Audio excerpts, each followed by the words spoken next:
Bismillahirrahmanirrahim. Alhamdulillah wassalatu wassalamu ala asyrafil anbiya'i mursalin sayyidina Muhammad wa ala alihi wa sahbihi ajma'in. Alhamdulillah, kita bersyukur pada Allah di kesempatan kali ini kita berjumpa lagi di tazkir hari ini, yang mana kita masih lagi dalam bab dikatakan sifat tawaduk dan kita menjauhi sifat-sifat sombong atau ego. Dan insyaAllah pada kesempatan ini saya ingin kupaskan sedikit sebanyak hadis-hadis yang menjurus kepada sifat-sifat tawaduk dan sifat sombong, yang mana kita sebagai orang Islam kita diajar Rasulullah bersifat tawaduk dan menjauhi sifat sombong.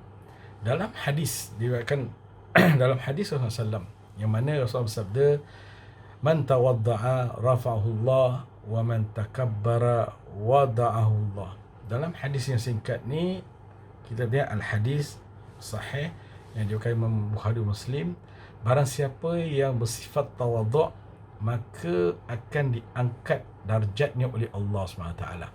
Dalam tazkirah kita yang lepas kan dikatakan ada silsilah rantai akan ditinggikan sampai langit ketujuh, dan satu rantai yang diikat kepada hamba-hamba Allah akan direndahkan ke bumi yang ketujuh. Jadi kalau hadis ni kita lihat, siapa yang bersifat tawaduk akan diangkat oleh Allah Subhanahu wa taala. Okey, dengan sifat merendah diri.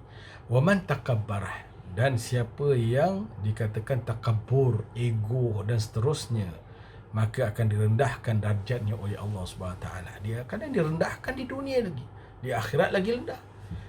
Kan di dunia diangkat oleh Allah Subhanahu wa taala, di akhirat lagi tinggi diangkat dengan derajat kita, dengan sifat kita tawaduk. Kalau kita ego atau kita bertakabur, akan direndahkan dengan sifat. Orang tak suka dengan kita pun, kan? Jadi kita lihat dalam hadis lain Rasulullah SAW bersabda, la yadkhulul jannah man kana fi qalbihi mithqala dzarratin minal kibr. Tidak akan, la yadkhulu, mana dalam fi'il mudhari' itu kalau dah ada la tu, tidak akan sesekali akan masuk syurga seseorang itu, orang itu, maka yang mana dalam hatinya terdapat sebesar zarrah, atom. Zarrah ni atom, pada sifat-sifat sombong. Apa?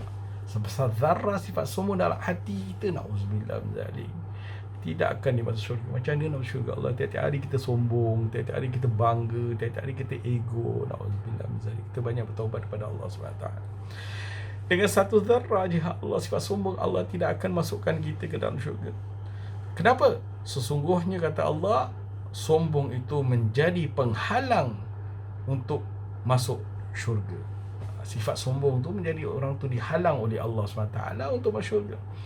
Dan kerana sungguhnya sifat sombong itu dikatakan memisahkan antara seorang hamba Allah dari akhlak orang yang beriman seluruhnya. Masya Allah, akhlak orang yang beriman itu selalu bertawaduk. Apabila dia sombong, Allah pisahkan dia. Sedangkan akhlak yang ada tu, makarimal akhlak, kemuliaan akhlak itu adalah satu-satu pintu gerbang, pintu syurga. Sebab tu kata Rasulullah, bu'istu liutammima makarimal akhlak. Aku ni diutuskan di dunia ni untuk memperbetulkan akhlak manusia. Nampak? Untuk membetul akhlak dah ada, cuma akhlaknya kesengsong dan dibetulkan. Dengan sifat ego jadi tawaduk, sifat jahat jadi baik, sifat suka mencaci jadi sifat suka memuji. Macam gitulah.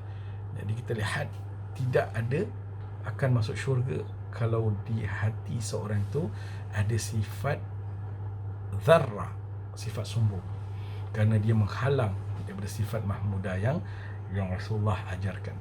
Kita lihat begitulah nikmat orang yang sifat tawaduk akan dinaikkan darjatnya, dan begitulah hinanya orang yang sifat sombong akan direndahkan darjatnya dan dihalang untuk masuk syurga, na'udzubillah. Sedangkan syurga itu tempat kita balik kekal.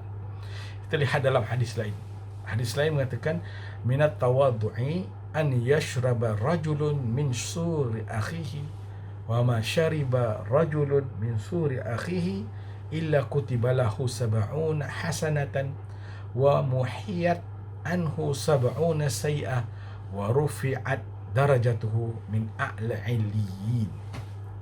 Dikatakan tanda-tanda, termasuk ciri-ciri orang tawaduk, seorang tu bersifat tawaduk adalah seorang lelaki, seorang tu yang meminum sisa saudaranya. Minuman, kita nak minum ke sisa. Jangan nak buat COVID ni. Lagi tak boleh. Tapi dia minum bekas. Kita kalau boleh tak nak minum bekas orang. Kita nak minum kita punya, orang biar minum bekas kita. Tapi tidak. Tanda-tanda tawaduk orang tu, dia minum bekas saudara. Tak apa saudara minum, kita minum bekas. Belen lah daripada minuman ke apa, makanan ke. Tapi kita sebagai orang kadang-kadang geli. Kalau kawan kita dah pegang, kita tak nak pegang. Kita nak pakai garpu.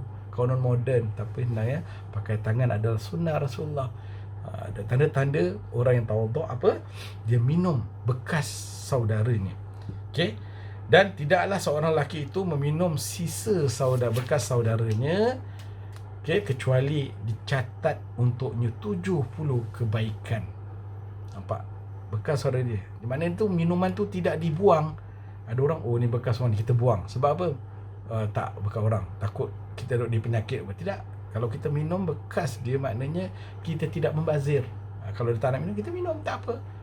Itu kalau kita lihat ulama' lain lah. Kalau lepas dia minum sedikit, orang akan, murid-murid akan berebut untuk mengambil keberkahan. Tapi maknanya bukan pasal berkat. Maknanya di situ jangan kita buang supaya tidak membazir. Itulah sifat-sifat seorang itu, sifat tawaduk. Kalau dia minum, dia akan dicatatkan apa? 70 kebaikan Allah berikan kepada dia. Okey, satu, dia sifat tidak membazir dan tawaduk. Okey, dan dihapuskan daripadanya 70 kejahatan, bahkan diangkat darajatnya yang paling tinggi tempat. Kalau kita lihat kalau kita lihat hadis sahih, nampak.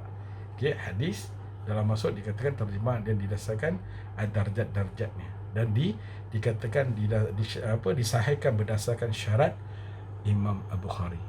Jadi kita lihat di situ diangkatkan darjat orang-orang yang begitu. Kalau tanda-tanda orang tawaduk. Tapi kalau kita nak ke makan minum bekas kat kaunter, selalunya kita tak nak minum pun. Kita nak minum, orang biar minum bekas kita. Kita tak nak minum bekas orang. Okey, diriwayat oleh Jabir radhiyallahu anhu berkata, Nabi Nuh alaihissalam berkata kepada puteranya. Nabi Nuh, dia tahu Nabi Nuh, Nabi yang berdakwah pada kaumnya 950 tahun berdakwah pada kaumnya. Bukan 9 tahun, 900 tahun.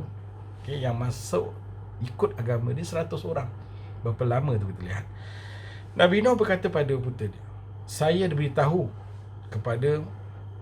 akan beritahu kepadamu tentang beberapa masalah. Beberapa perkara, kata Nabi Nuh pada puteranya. Barang siapa masalah-masalah itu ada pada dirinya, maka dia tidak termasuk orang yang takabur.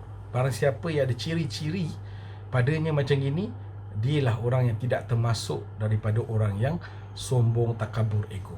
Apa dia tu? Apa 3 perkara atau perkara-perkara yang nak dibentangkan oleh Nabi Nuh kepada anak dia? Dikatakan supaya dia tidak termasuk ego. Pertama, dia menjadi apa? Menggembala kambing. Nampak? Menggembala kambing. Menggembala sifat apa? Nabi-nabi semua jadi penggembala kambing. Kalau kita lihat, itu adalah dia terjauh daripada sifat ego. Siapa nak jadi penggembala kambing? Nampak? Sekarang tak ada kambing lah kan? Maknanya gitulah. Okey, menaiki keldai, himar, dia adalah terjauh daripada sifat-sifat ego. Kadang-kadang orang naik kuda lagi sombong daripada dia ni naik kuda. Dia naik keldai. Kita naik kuda lah, tu sombong. Tapi untuk menjauhkan himar.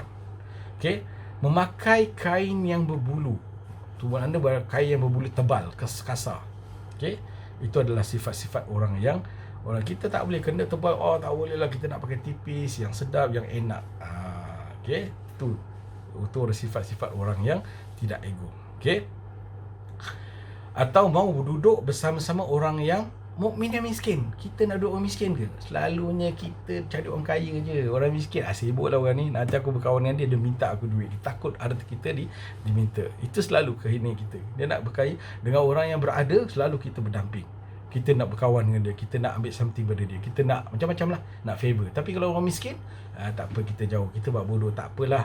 Yang penting kita tak kenal dia pun tak apa. Okay? Inilah sifat-sifat orang yang tawaduk, yang jauh dari sifat takabur atau ego, ialah suka berkawan dengan orang miskin.